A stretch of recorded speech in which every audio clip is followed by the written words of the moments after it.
कोई ड्रामा नहीं हुआ। जैसा कि बताया हम लोगों ने कि 16 से ज़्यादा जन स्वराज के नेताओं को पुलिस ने कल पूरे शाम देर रात तक परेशान किया, उनको अरेस्ट सो कॉल्ड अरेस्ट किया है, लेकिन बेसिकली पेपर पे अरेस्ट नहीं किया, उनको डिटेन कर लिया है और फिर उनको अलग अलग थानों में रखा गया। थानों से हटाकर उनको कहाँ ले जाया गया ये किसी को पता नहीं था। रात में 2 घंटे के मशक्कत के बाद ये पता चला कि उन सबको यहाँ से दानापुर शिफ्ट किया गया है। और जब इनकी हालत देखिए कि जैसे ही उन्होंने ये बताया कि दानापुर शिफ्ट किया है और मीडिया के साथी थे वहाँ, तो आधे घंटे के बाद पता चला कि वहाँ से उनको हटाकर शाहपुर थाना में रखा गया।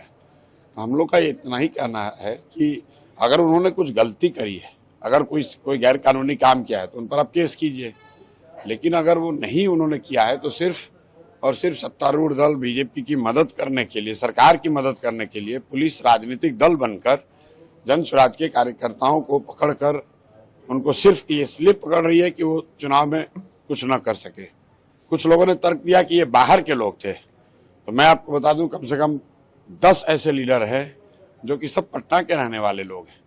रात में उनके घरों पर रेड करके उनको पकड़ा गया है और वो सब किसी पुलिस ने अभी ये नहीं बताया कि किस क्राइम में पकड़ा गया है, लेकिन जो भी बात है वो तो अपनी जगह पर निपटा जाएगा। ये क्लियर है कि हारती हुई भाजपा, पहले उन्होंने अपने विधायक सांसदों को लगाया, मंत्री नेता अभिनेता सबको लगाया, कोई असर नहीं हुआ। फिर उसके बाद उन्होंने अपने एनडीए के साथियों को लगाया, साथी दलों को, उसका भी असर नहीं हुआ। फिर इन लोगों ने बीमार नीतीश कुमार का एक फेक वीडियो भी जारी करके देख लिया, उसका भी असर नहीं हुआ। 2 दिन धुआंधार पैसा, घर घर पैसा बटा है। बिहार के लोगों के बच्चों के भविष्य की कीमत इन्होंने 1000 रुपये 1500 रुपये प्रति वोट लगाया है।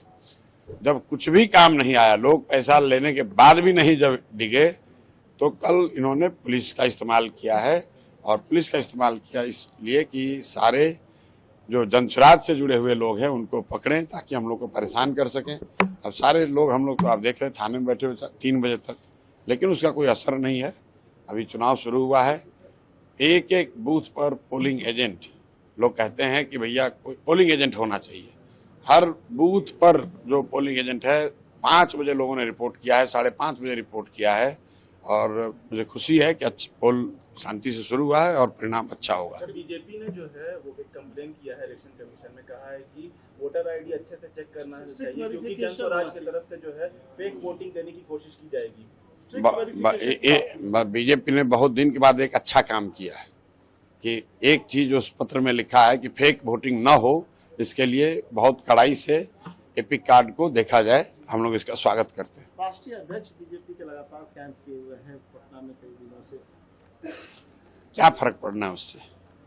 भाजपा का कौन नहीं कैंप किया हुआ है? पूरी भाजपा कैंप की हुई है। आप लोगों के लिए देखने की बात यह है कि जिस विधानसभा के बारे में कल तक भाजपा वाले ये कह रहे थे कि हमारा ये इतना मजबूत किला है कि हम कुत्ता बिल्ली को भी खड़ा कर देंगे तो वो जीत जाएगा, वहां पर नाको चने चबवा दिए जनस्वराज ने नहीं, लोगों ने, जो 30 बरस से विकल्प के अभाव में इनको वोट दे रहे थे, लोगों ने मन बना लिया और वही असर आप देख रहे हैं कि पूरी भाजपा हर तरीके से जमीन पर उतरी है, गली गली घूम रहे हैं, कोई सुनने को तैयार नहीं। जीत को लेकर कितना कॉन्फिडेंस है? 200%।